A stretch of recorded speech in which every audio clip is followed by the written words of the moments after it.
That wasn't any better. So yesterday we started taking a look at this idea here as to how television has influenced presidential elections. Couple of little recap points. Remember, in this intro or in this context part, it gives you some topics that you could look at, but you're not, I think Abby was asking about it, you're not, forced to look solely at these. Although I think there's probably a good chance that, if this were to turn into a full-blown essay, you certainly would probably, look at one or two of them. The way that argument is worded or the prompt is worded, we're looking to which it has impacted United States presidential elections. We don't have the responsibility to say this has been a positive or a negative thing. So you could go that, it has forced candidates to pursue issues, to pursue aspects beyond issues such as image, and it doesn't mean that you have to explain why this is good, why this is bad, but you're simply identifying that this is something that has happened. You could mention positive and negative ramifications so long as you're still identifying, to what extent it has kind of changed things. We started doing this a little bit yesterday. I think really all three classes kind of did. Started kind of talking about social media, presidential Twitter accounts and all those kinds of things. Could you include those as examples and details in a synthesis essay about the impact of television?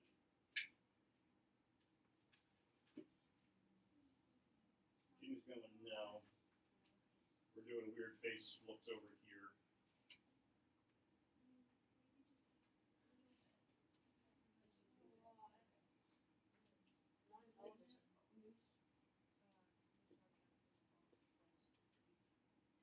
So because like CNN or ABC or whatever is going to discuss it, that there certainly would be kind of connection with it. And you're dealing with, we think of traditional media, TV, radio, newspaper, and now social media, but they're both definitely still media types.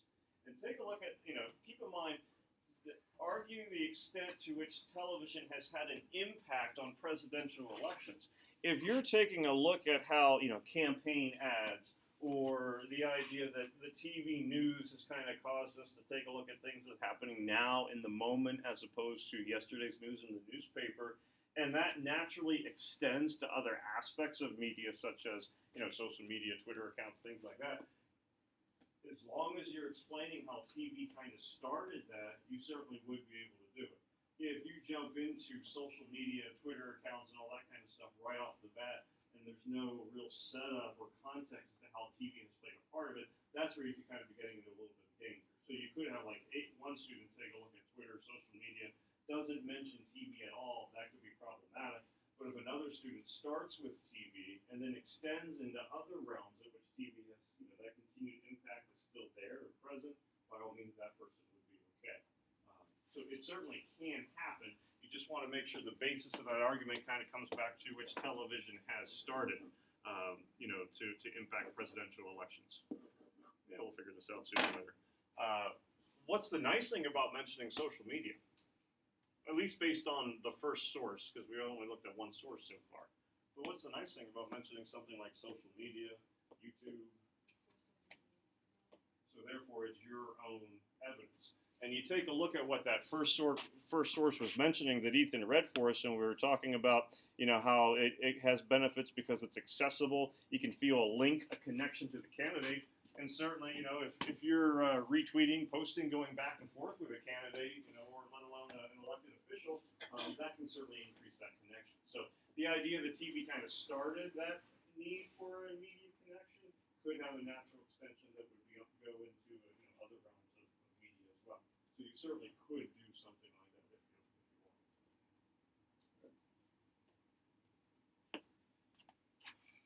Anything else with source A that we didn't get to talk about that someone wanted to mention? I feel like we covered everything with it pretty well. We learned that the Columbia Broadcasting System is CBS. So when you're on Jeopardy, when they ask that question, Cut will be ready. What else?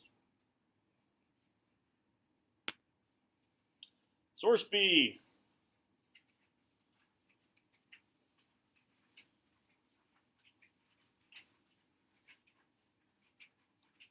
Johnny, do you want to read source B? That doesn't sound like you want to read source. Okay. April 20th, 1992. Not a historic date, but it's objective. It was on this day that all campaigns for president that Bill Clinton discussed his underwear with the American people. Briefs, not boxes of the doubt. Why would the leader of the free world unburden himself with this? Why not? In television's increasingly postmodern world, all sex, serious and unself-reliant, swirled together in the same discontinuous field of experience. To be sure, this was a made disclosure because he had been asked to do so by a member of the MTV generation, not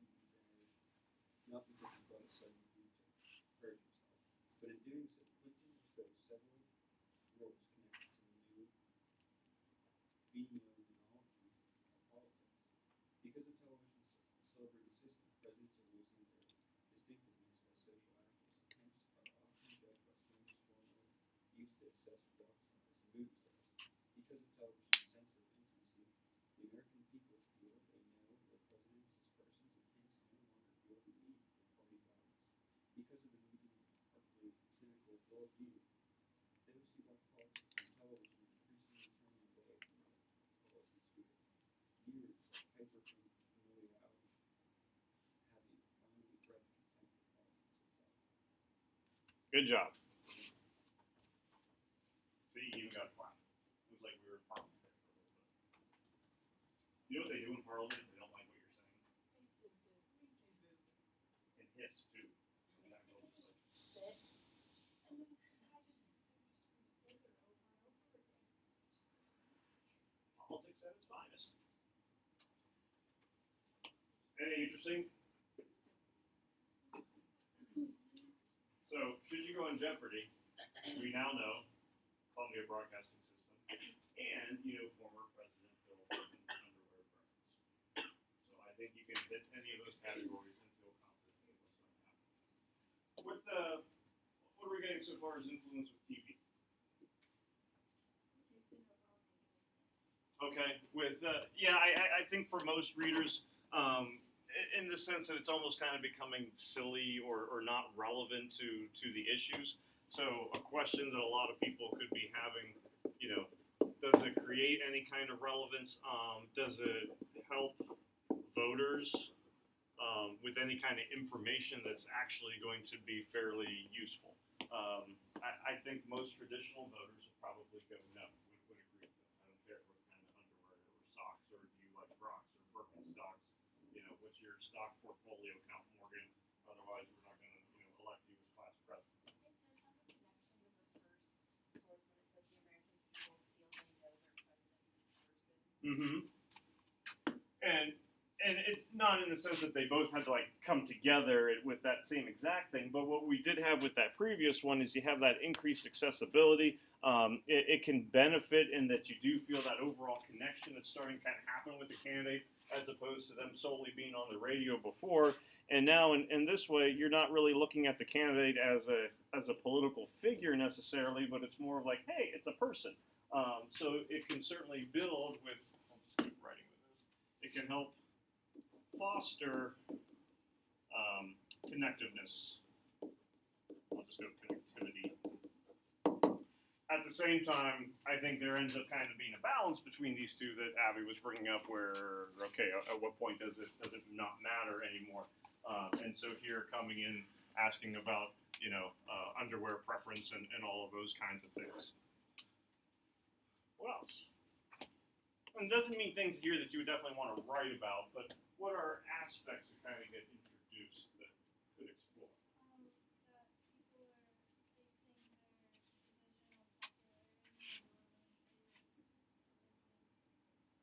popularity And so really, how now are presidential candidates being viewed? What aspect or what group of the population are we now kind of lumping them with? They're now kind of becoming more of a celebrity, so being judged by those standards. Would you say there's some truth to that? Do you agree with that statement? How so?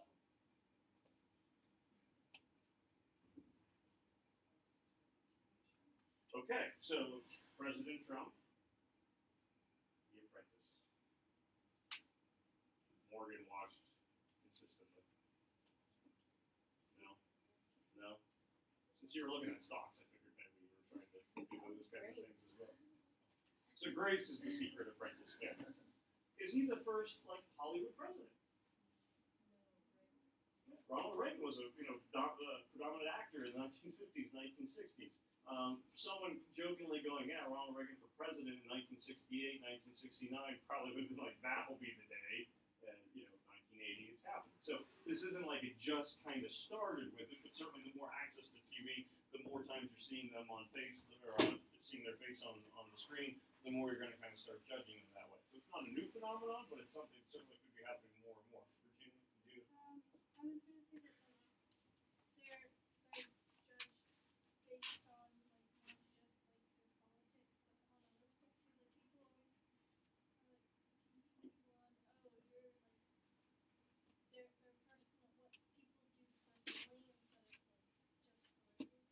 Well, and sure, absolutely. And like yesterday, we kind of started. We talked about a lot of things like what would be presidential candidates that might not get elected today, that were elected in previous years, and also the idea, okay, when it comes to TV, you're not just going to be on ABC, CBS, NBC, and doing that news circuit. And even though it's not saying on MTV, but that whole idea of MTV generation, where we're not going to do our traditional normal outlets.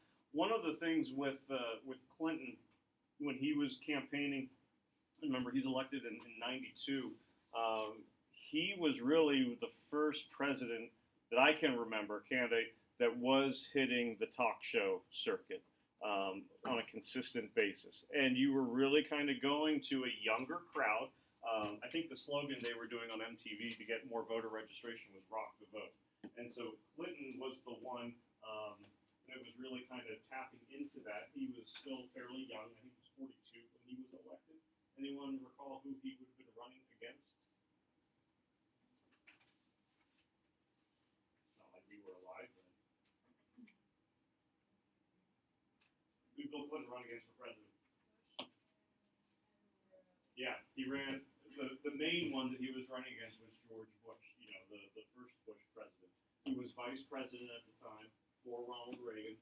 I can't remember exactly how old he would have been at the time, but it would have been having like 40-some-year-old versus close to 70-some-year-old. So you certainly had a demographic gap that if you could tap into that younger voter interest, who are they probably going to vote for? The younger candidate that they're going to be able to relate to a little bit more. So it made sense for him to kind of do that.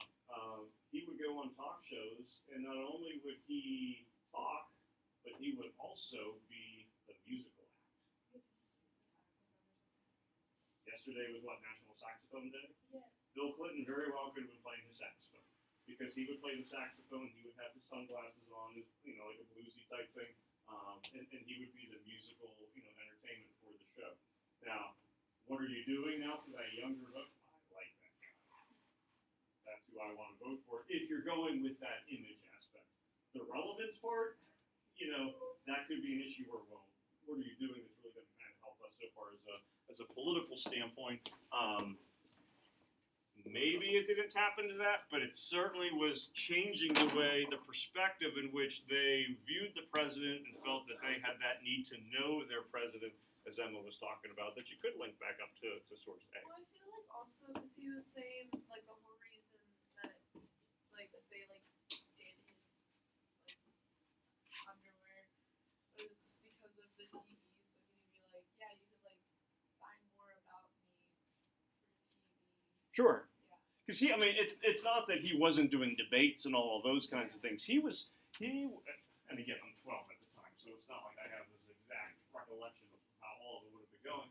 But he was still doing all of the political things that everyone else was. And then this was going on top of it. So you could see Bush and Perot and Clinton and whomever else, maybe in primaries, and they would have the same amount of exposure when it would come to news, but then Clinton would get the additional exposure because of hitting the late night talk show circuit, doing performances, town hall meetings, and all of those kinds of things. So it was kind of upping that opportunity for exposure. And really, in a smart sense, too, if you were to change the station, say you're an 18, 19, 21-year-old, and you're like, I want to get away from the political stuff that's going on here for a little bit. I'm just going to change the channel to MTV, and Clinton is still there. You're getting more exposure, more familiarity, and possibly a better chance to end up voting for that person. Anything else with source B? So it's a little bit of a lighter side, as to what could be happening with that exposure to TV than before. Masters of the Matrix. All right, this is going back here in 1960s, taking a look at the Kennedy-Nixon debate. Sarah can read this one for us. Holding a presidential election today without a television debate would seem almost undemocratic, as though voters were being cheated by the omission of some relevant test, some necessary submission to mass scrutiny. That's not what many people thought at the time of the first debates. Theodore H. White, who subscribed fully to John F. Kennedy's views that the debates had made the difference in the election, complained in The Making of the President, 1960, that television had dumbed down the issues by forcing the candidates to respond to questions instantaneously. He also believed that Kennedy's victory in the debate was largely a triumph of image over content. People who listened to the debates on the radio, White pointed out, scored it a draw. People who watched it thought that, except in the third debate, Kennedy had crushed Richard M. Nixon. This little statistic had been repeated many times as proof of the distorting effect of television. Why not the distorting effect of the radio? It also may be that people whose medium of choice or opportunity in the 1960s was radio tended to pick a Nixon rather than a Kennedy demographic. White thought that Kennedy benefited because his image was on television was poorest. Nixon, light-colored suit, wrong makeup, bad posture, was buzzed. In 1960, television had won the nation away from sound images, he concluded, and that was that. Our national politics has become a competition for image or between images rather than between ideals, one commenter concluded. An effective president must be every year more concerned with projecting images of himself. Okay. So certainly that image aspect that got introduced in that context paragraph is really getting driven home here. Any words, phrases, concepts in there that you can see yourself wanting to grab hold of and potentially use? I think the very last sentence, I think that television in general is pushing presidents to be more entertaining. It's almost like no one wants to be president now. So the effective part? Yeah. Okay. Repeat that last part you said. It's just like television and media is pushing presidents to become more entertaining while debating. Okay. Have more interesting images than just. Putting on a show. Okay. And again, if you're going with that celebrity rock performer thing from Source B, that you're going to perform, that you're on stage, maybe not entertained, but there's going to be a little bit of a dog and pony show as opposed to let my ideals do the talking for me kind of thing. All right. What else?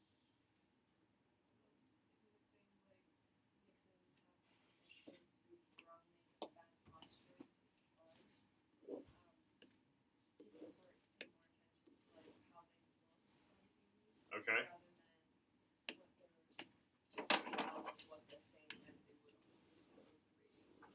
So the contrast between that fuzz and crisp, and keep in mind this is television in the early days, black and white, non-HD, so everyone's going to look kind of a little fuzzed somewhat, and Nixon's wardrobe choice wasn't helping the matter, whereas Kennedy has more of a stark contrast taking place. Going along with the images, it says he also believed that Kennedy's victory in the debates was largely a triumph of image over content. Okay. And some would argue that it's that if you're a Kennedy supporter, you're going to go, no, I'm for it no matter what. But it certainly was not an uncommon belief that those who were watching it were getting a different perspective as to those who were just kind of listening to it.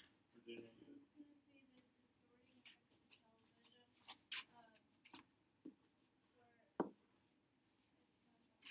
how it changes your perspective when you actually see it, instead of just listening to what they're saying.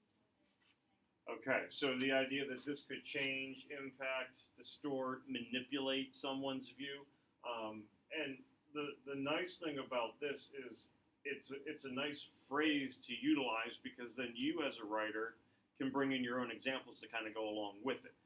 There's nothing wrong with writing about the Kennedy-Nixon debates. If there were a source that I'd be worried about people over-summarizing, it's going to probably be the Kennedy-Nixon debates, though. You wouldn't want your evidence to be, and here's how TV has had an impact. Nixon looked fuzzed, Kennedy looked crisp. Ha! That's proof. Well, that's not really extending the argument because that's proof that's already been provided in the source. But if you were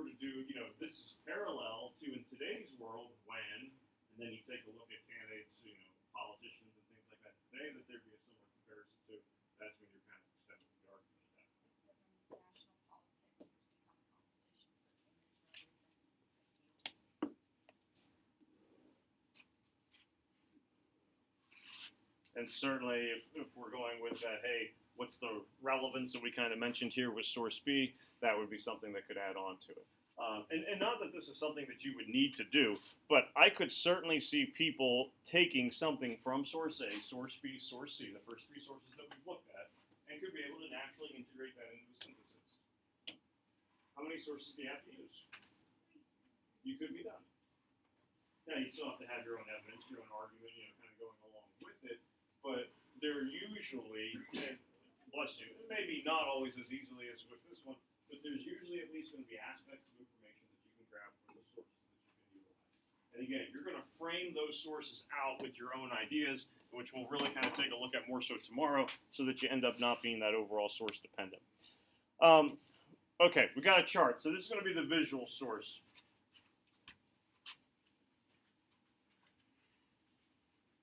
Anyone notice the typo? It's subtle. And not date. Like, yeah, I think that should be obviously moved over, but there would be like an actual error. Because you should know how many millions of homes had a TV in 1960 or 1976 or something like that.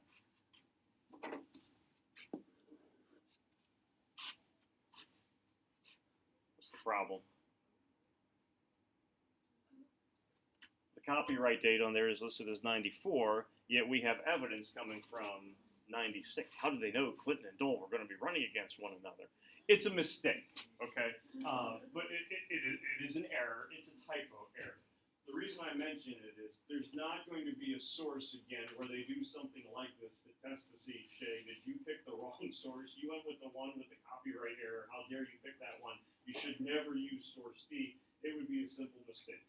If you notice something like that during an AP exam, or like something that we're doing in here, they're not testing you on can you notice those kind of little nuances, because that's not something that should be expected when you got 2 hours to write essays and worry about those things. So, and I don't think that was even something that I noticed the first time I was passing it out. I don't remember when it kind of came up that, hey, look at that, that doesn't match up. So don't worry about looking for something like that within your sources to make sure that, yes, that's the right one that we want to go with. Any trends or just concepts, issues, things that you kind of notice with what's happening with the chart? It's a little too, at least there I can see all of them. Would it make it seem like closer to the present seem to take it off compared to Closer seem like to, less people are tuning in. Okay. The closer we get to where we are now. the viewership is kind of going down. And this isn't a percentage, but this is actually millions of people. So and obviously the ratings are going down along with it. So it's not that just the percentage is dropping, but literally the number of people watching is dropping. And as the population gets larger, that number is getting smaller. Any reason why that might happen? Because that's usually one of the things people start to notice. Viewership's kind of going down. Johnny, do you have an idea? More. Yeah, I think that's a big one, because in 1960, it mentions the networks. There weren't many other networks besides those. Whereas 1980s is when you have the explosion of cable TV. So if I did not want to watch the debate on ABC, CBS, NBC, there were other things that I could watch. Whereas this was pretty much, the only options that would be happening at that point. So yeah, if you're going to start to have a decrease, especially around like right here, it would make sense that that would occur. So more options. And naturally, what's also going to start to happen, it's going to cause fewer people to watch.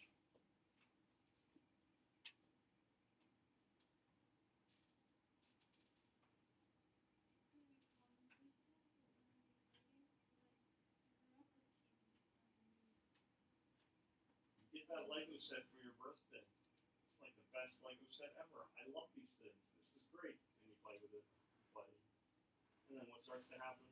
A little less. A little less. You get bored. You find other stuff. Interest might be there, but not the same amount of time as you had initially going on. So the novelty of it certainly kind of, that's them. They're talking. How about that? I can actually see these people. it's them again. And so certainly you start to have more familiarity with it. You also kind of start having more debates. How many debates now get televised in the presidential campaign?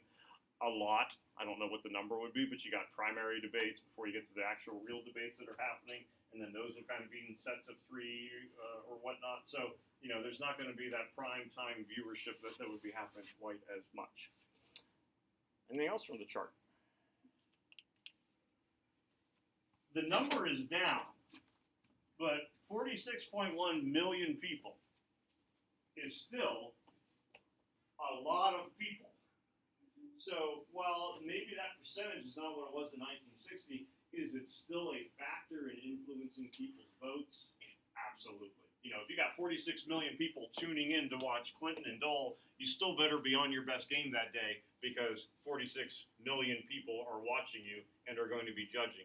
And we certainly know in today's world, again with Twitter, social media, Grace sees the debate, so-and-so flops, what could she potentially do? Post something about it, and now that network is spidering out and hitting people. So really, in a 20, and even that's from 23 years ago, in a 2019, 2020 world, 46 million people, if they're watching on TV, you're really probably impacting 150 million people in somehow, some way, because people are going to hear about it. If you made that horrific gaffe, mistake, or you said something wonderful.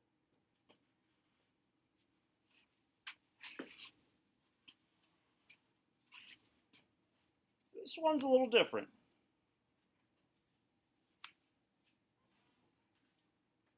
In early 1968, when President Lyndon Johnson was running for re-election after 5 years of steadily increasing American commitment of troops and arms to the war in Vietnam, President Johnson was still holding fast to the policy that the war could and must be won. However, his favorite television newsman, CBS's Walter Cronkite, became increasingly skeptical about the stream of official statements from Washington and Saigon that claimed that we were winning the war. So, Cronkite decided to go to Vietnam and see for himself. When he returned, he broadcast a special report to the nation, which Lyndon Johnson watched.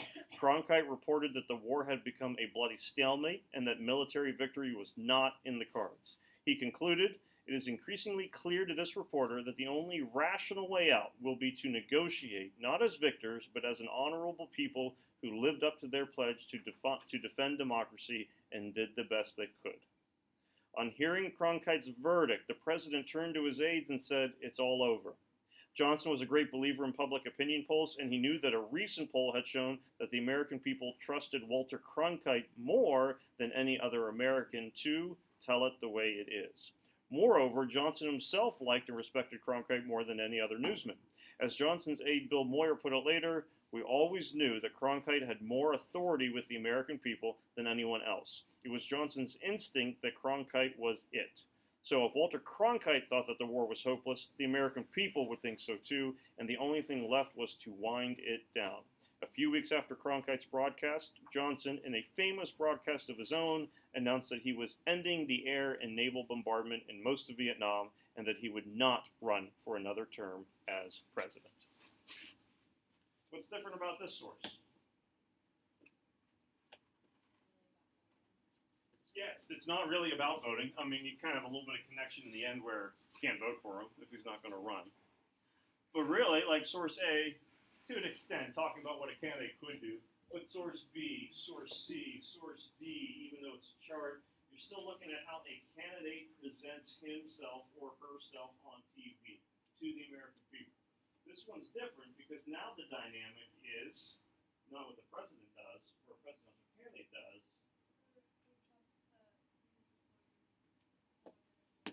But what do those TV personalities do? And, and it might not always be trust, but certainly what is the influence of those TV personalities? Can you think of any TV or media personalities that carries a lot of weight with a lot of people? So if he or she were to say this, people are going to listen. Yeah, Oprah would be good. And it doesn't mean, you have to be political, but yeah, Oprah certainly. Oprah doesn't even have her own TV show anymore. But there's still a presence that goes along with it. Ellen, yeah, she still does have her TV show.